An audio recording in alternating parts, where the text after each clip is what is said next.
Assalamualaikum warahmatullahi wabarakatuh. Perkenalkan, nama saya M. Fadil Setiawan, NIM 18042150. Perkenalkan, saya berasal dari Universitas Negeri Padang, Fakultas Ilmu Sosial, jurusan Ilmu Administrasi Negara. Baiklah, di sini saya akan menyampaikan atau mempresentasikan ujian akhir semester manajemen risiko dan kebencanaan yang berjudul atau bertema bencana dan pembangunan berkelanjutan. Baiklah, di sini saya akan membacakan yaitu bencana. Indonesia merupakan negara yang wilayahnya rentan akan bencana. Indonesia merupakan daerah pertemuan tiga lempeng tektonik besar, yaitu lempeng Indo-Australia dan Eurasia dan lempeng Pasifik. Lempeng Indo-Australia bertabrakan dengan lempeng Eurasia di lepas pantai Sumatera, Jawa, dan Nusa Tenggara. Sedangkan dengan lempeng Pasifik berada di utara Papua dan Maluku Utara. Di sekitar lokasi pertemuan lempeng inilah terjadi akumulasi energi tabrakan hingga sampai satu titik lapisan bumi tidak lagi sanggup menahan tumpukan energi dan akhirnya tersebut akan dilepas dalam bentuk gempa bumi. Pelepasan energi saat ini menimbulkan berbagai dampak terhadap bangunan akibat percepatan gelombang seismik, tsunami, longsor, liquefaction. Besarnya dampak gempa bumi terhadap bangunan pada beberapa hal di antaranya adalah skala gempa, jarak epicenter, mekanisme, dan jenis lapisan dalam bangunan dan kualitas bangunan. Adapun bencana Indonesia di tahun 2020 disebabkan kejadian bencana alam pada 1 Januari sampai 18 Mei 2020. Sampai tanggal 18 Mei 2020 pukul 10 waktu Indonesia bagian Barat, tercatat jumlah kejadian bencana sebanyak 1.296 kejadian. Kejadian bencana alam mendominasi adalah bencana banjir, kemudian diikuti berturut puting beliung dan tanah longsor.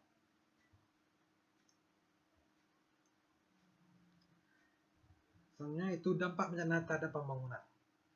Bencana rentan di Indonesia dapat berpengaruh terhadap pembangunan sebab dalam prakteknya saat terjadi bencana sumber daya pembangunan yang digunakan untuk modal pembangunan direlokasikan untuk pemulihan ekonomi wilayah terdampak bencana. Selanjutnya itu pembangunan berkelanjutan. Pembangunan berkelanjutan dalam kerentanan bencana di Indonesia. Pembangunan berkelanjutan. SDGs yaitu pembangunan berkelanjutan atau lebih dikenal dengan SDGs, Sustainable Development Goals, adalah kesepakatan pembangunan baru yang mendorong perubahan yang bergeser ke arah pembangunan berkelanjutan yang berdasarkan hak asasi manusia dan kesetaraan untuk mendorong pembangunan sosial, ekonomi, dan lingkungan hidup. Berikutnya beberapa pilar dari pembangunan berkelanjutan dalam sektor sosial, ekonomi, lingkungan, dan hukum dan tata kelola. Materi selanjutnya itu strategi kebencanaan. Strategi dan langkah integrasi pengurangan risiko bencana dalam perencanaan pembangunan. Wilayah banjir Gorontalo. Kabupaten Gorontalo merupakan salah satu administratif di Provinsi Gorontalo yang terbentuk berdasarkan Undang-Undang Nomor 38 Tahun 2000 tentang pembentukan Provinsi Gorontalo. Pada saat ini sedang menggiatkan pembangunan berkelanjutan di semua sektor. Selama tahun 2000 sampai 2018, wilayah ini telah mengalami bencana banjir sebanyak 44 kali menurut BNPB 2018. Salah satu bencana banjir yang paling parah terjadi pada tahun 2016. Banjir merendam hingga 9 daerah kecamatan, termasuk kota Limboto, yang merupakan ibu kota kabupaten. Dengan dampak beberapa infrastruktur fasilitas umum mengalami kerusakan dan ribuan orang mengungsi. Dikutip Azhar 2016.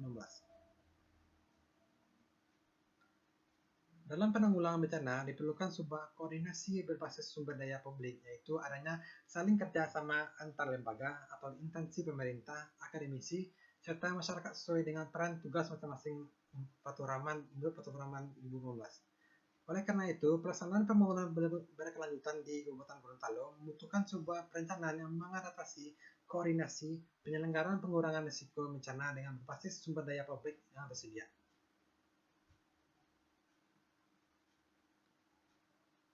Koordinasi Publik PRB Banjir di Kabupaten Gorontalo para bencana. Yang pertama yaitu arahnya kerusakan rumah-rumah masyarakat maupun lahan pertanian menimbulkan kerugian harta benda dalam jumlah yang paling besar yang menghambat TPB pertama itu pengentasan kemiskinan. Fasilitas umum yang kedua itu fasilitas umum yang ikut terdampak diantaranya fasilitas kesehatan dan pendidikan sehingga menghambat TPB ketiga yaitu kesehatan dan kesejahteraan yang baik, good health and well-being. Yang keempat itu pendidikan berkualitas. Yang ketiga itu sekitar 4.112 hektar halaman sawah dan 14.000 hektar areal hutan terdampak bencana banjir, sehingga TPB kedua yaitu menyadarkan kelaparan. Keempat itu peristiwa banjir yang terjadi memiliki dampak lanjutan yaitu sulit atau kurangnya akses pendapatan air bersih dan sanitasi sehingga hal ini menghambat TPB ke-6 yaitu air bersih dan sanitasi.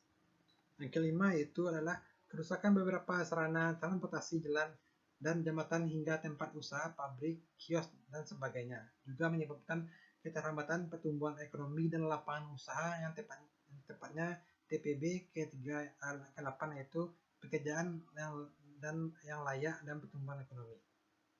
Yang keenam itu tidak bertumbuhnya ekonomi suatu daerah akibat bencana secara langsung akan menghambat pembangunan yang juga merupakan TPB ke-11 yaitu kota dan masyarakat yang berkelanjutan.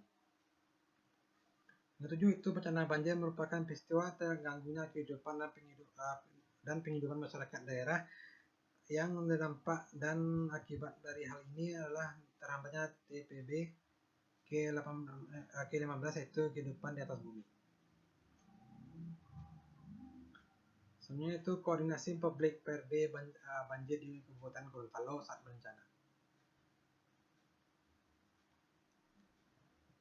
Adapun koordinasi publik PRB banjir di Gorontalo yang pertama memberikan pelayanan kesehatan dan media termasuk obat-obatan dan paramedis. Yang kedua itu membantu dalam kegiatan SAR dan pengamanan saat darurat termasuk mengamankan lokasi dan yang ditinggalkan karena penghuninya pengungsi. Dan yang selanjutnya itu merencanakan pengarahan dan pemindahan korban bencana ke daerah yang aman atau evakuasi. Yang selanjutnya itu merencanakan kebutuhan pangan sedang, sandang dan kebutuhan dasar. Yang kedua itu tanggung darurat, tangkap darurat, pencarian dan penyelamatan, pengamanan aset, penyaluran bantuan logistik termasuk air bersih, penyediaan lokasi pengungsian. Yang selanjutnya itu menyediakan lokasi evakuasi dan prasarana lokasi pengungsian, shelter, sekolah darurat, bantuan alat berat dan sebagainya. Selanjutnya itu merencanakan kebutuhan transportasi dan komunikasi kedaratan untuk kepentingan bencana. Adapun sektor-sektor kesehatan dinas, pertama itu dinas kesehatan, sarana kesehatan, rumah sakit, benda, puskesmas, atau pustu, atau PMD. Yang kedua itu sektor pekerjaan umum, dinas PUPR, sektor tenaga kerja dan transmigrasi dan Disnakertrans, Satpol PP, BPBD, itu TNI Polri, Satuan TNI dan Polri. Selanjutnya itu sektor sosial, Dinsos, Darutona, Siaga Bencana, Satpol PP, BPBD, Badan SAR Nasional atau Basarnas. Selanjutnya itu sektor perhubungan dan komunikasi, Disub, Dinas Diskominfo. Selanjutnya itu koordinasi publik PRB banjir di Kabupaten Gorontalo setelah bencana.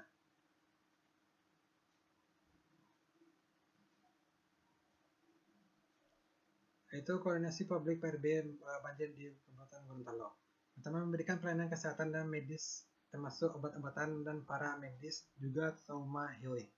Kedua itu merencanakan pengarahan dan pemindahan korban bencana ke daerah yang aman bencana, memenuhi kebutuhan transportasi dan komunikasi. Selanjutnya itu memberikan bantuan dan keperluan tambahan untuk masyarakat terdampak bencana dengan berkoordinasi dengan pemerintah daerah, asuransi, kesehatan dan harta benda, beasiswa pendidikan dan